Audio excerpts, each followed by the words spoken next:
Alright, and we're back. What we learned today, we're going to do probably ChatGPT, then the videos, and then the diary. And we're going to do only what really matters, kind of the highlights. Again, copy and paste all this stuff. At least the ChatGPT stuff. So, when eating a lot in one sitting, there were and are people who do it. And the key part, and here they are, and yes, they intake like 10,000 calories or 3,000 calories in one sitting, 6,000 calories, sparingly. So they do that every few days, weeks, usually as of a hunt or something that they find. Important note, it's not good for you doing that. So here, they usually ate small things like grains and seeds, and when they could, and they found like a gold mine of something, or a wild hunt, or again honey, that's when they would do it. Because if you do it over like every single day, whereas if you try to cram a lot of food in OMAD, it's not great chronically. And it really comes down to, can your GI system handle it with ease? So, and most of the time, even in healthy individuals, the answer is no.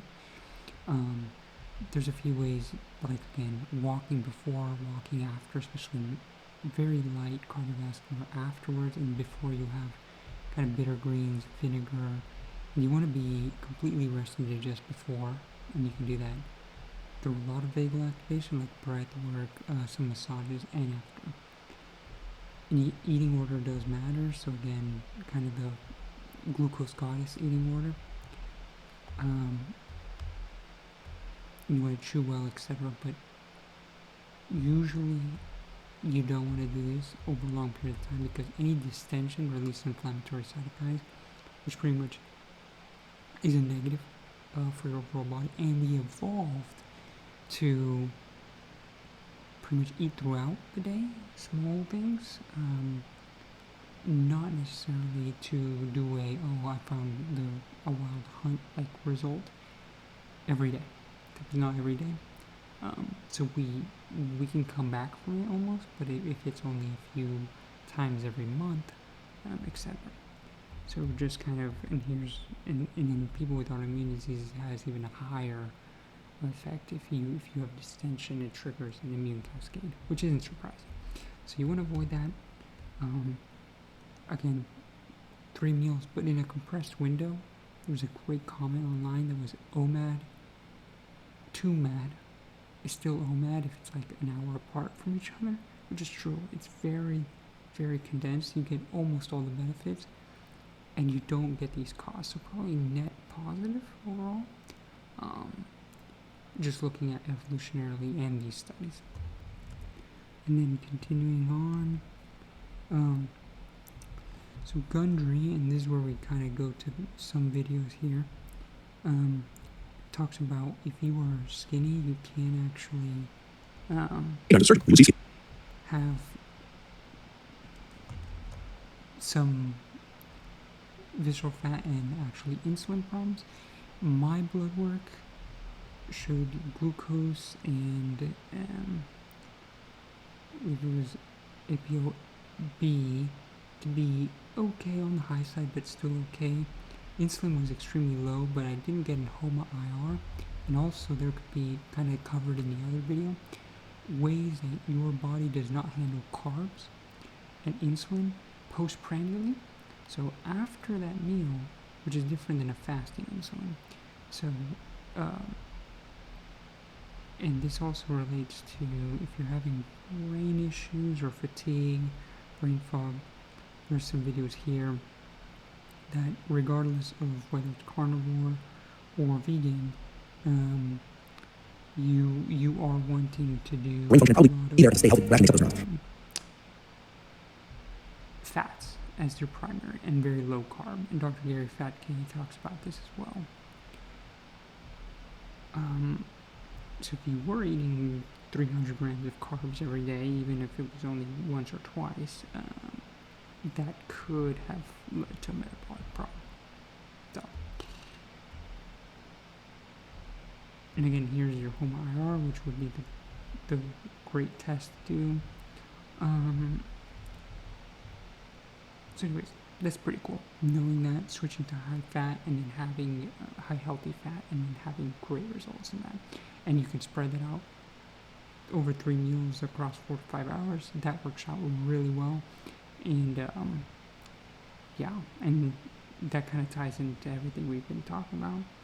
And then Gundry was talking about stools and what shape they are, what you could get them from. So Shigella, Giardia lamblia, that's kind of what they look like.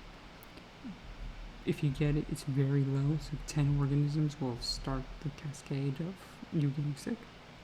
And they have different presentations. This one's a colon, this one's the small intestine, so large, small. But and they both result in some sort of kind of liquidy stools. But yeah, and to treat them, most of the time ferments will do like kind of level out the playing field. Antimicrobials will. And a lot of these things that are synthetic, which are totally for natural over synthetic, but here they all kind of act like pretty much water absorption, and then you have stool frequency down. Some of them have anti-inflammatories like these Pepto-Bismol, and then they do have these binder agents. So these two have binder agents here. So these two are more similar than this one, and yeah, that kind of treats those two, so that's kind of cool.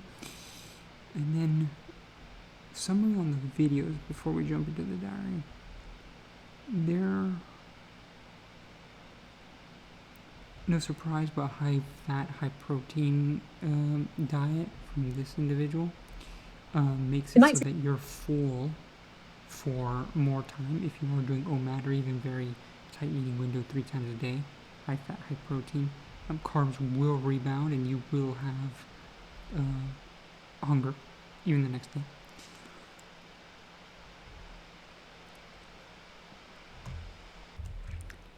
And then let's see.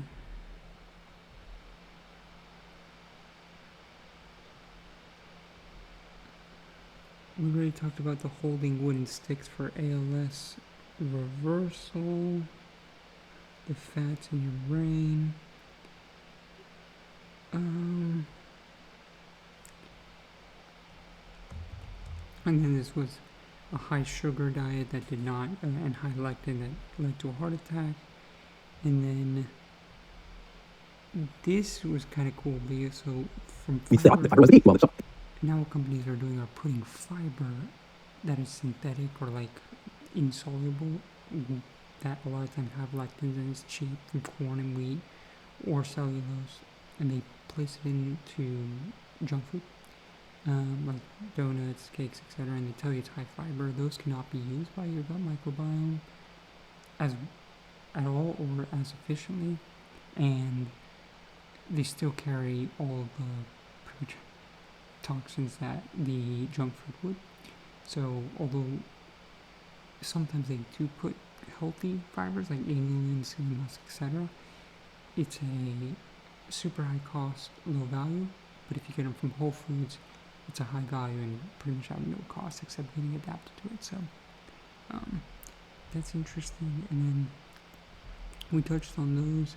Going to the diary here. So there's these nodes in your body. So cortisol is going to be above the kidneys in the back. If you focus on them with your mind, very similar like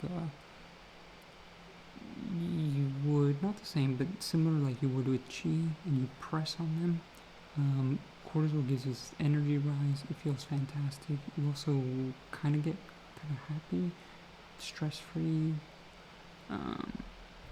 great in the morning, not so much in the evening. Collagen is if you kind of focus on any sort of hurt, any sort of injury in your body, you press down, especially joints, on that node, and it seems to heal it faster. It seems to be less pain and heals it faster. So you can recover quicker, get back to another exercise session earlier. For this, it's not a surprise that when you recruit more muscle fibers consciously and then you flex them harder, you generate more strength and power. So that's kind of cool. But they are different, those two things. So when you remove negative chi and input positive chi, especially from relations like positive interactions you've had, there gets to be a time where you just start smiling. I know it's weird, but you just start smiling a lot, and then you kind of go up, and then you get into a state of calm, and you feel like a buzz inside, but it's like a very positive jitter, and you're very calm, and that's when you know. I don't really know what it is, but you've reached a place where you can interact with others in an extremely good manner. And for me, it's the only way I try to be in that state at all times. Help me do good towards others.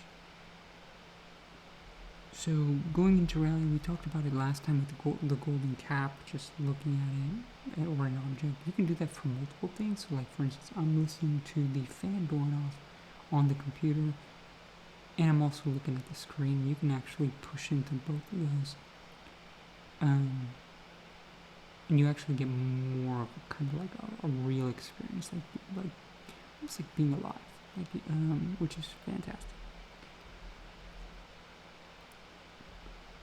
Yeah, so kind of we talked about food, where you enjoy it and then it calms you down. There's a like upwards pleasure tick, which leads to a downwards kind of. Now it's like falling, so really fast downwards tick, and you become very calm. As of today, the sun started doing that, and the sun hasn't always done that. Sometimes the sun I could not be able to stay in the sun too long. There were like hives and stuff. Now it's doing that, and it feels great, and I can stay out for a very long time. It's fantastic. Yeah, so when you're breathing and there's a diaphragm, people say breathe through the diaphragm. It's super important to do that because you can just cram, and for me, I focus on just cramming air down there. So I flex everything to try to have control and not breathe too much, but you can take in like a 30-second inhale and literally cram.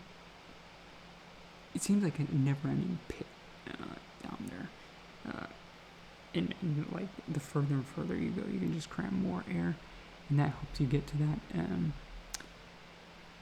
Demon Slayer, they talk about deep breathing, continuous deep breathing, and I think that's where you get to the level where you can feel it in all your muscles, all your joints, is when you get that level, that amount of air, which is, it feels really great in a way. It kind of feels like you're like really, like unstucking everything. Like if things are stuck, you kind of like, I don't know, lets things flow more. Yeah. If you kind of did this and you're feeling positive, there's a difference between being positive, like a little bit positive, and then like being really positive, like this. And when you give more energy, you can just kind of shoot it out, like, and it goes in the air and does what it will. And sometimes it changes people, how they do, what they do, and that's awesome, because if you're kind of low energy, even if you're positive, low energy, sometimes it doesn't reach. It just doesn't reach them. So, and yeah, thanks to the eating and kind of enjoying the food, I'm able to now go into like loading as much as I can on my spoon at once, just to be more efficient, not have to go back for more and more, and eating like that. Which honestly is a crazy positive cycle because it helps you enjoy more. It's more of a mouthful, which then helps you live more. It's great. It's fantastic. And yeah. So if you're ever getting pinching on things, a lot of times you have to open up the joint, so literally open up with your muscles. Like if you're focusing, open up the joint. And there's a huge difference between opening up the joint when you're doing like a nerve glide and doing that same nerve glide with your joint closed. And I find like inflamed joints are closed and they cause things to pinch, whereas if you can use your muscles to open it up and do the nerve glide, it unstucks the nerve. So yeah, that's awesome. And sometimes like that worked for the wrist, that worked for the shoulder, so. And that is